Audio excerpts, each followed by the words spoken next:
Hotel style Mysore Bonda, దానికి combination అదిరిపోయే tomato chutney.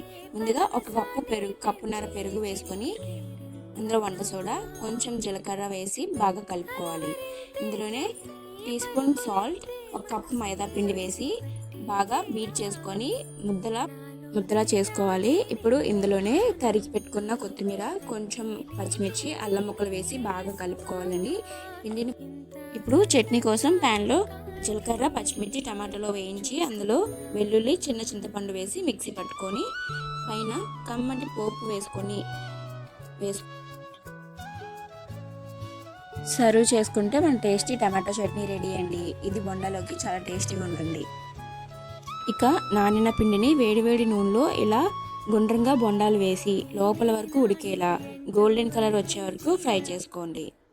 అంతే, పైన క్రిస్పీగా లోపల దూది లాంటి Mysore bonda with tomato chutney ready అండి. ఇలాంటి క్విక్ రెసిపీస్ కోసం ఇప్పుడే మన డింపుల్స్ కిచెన్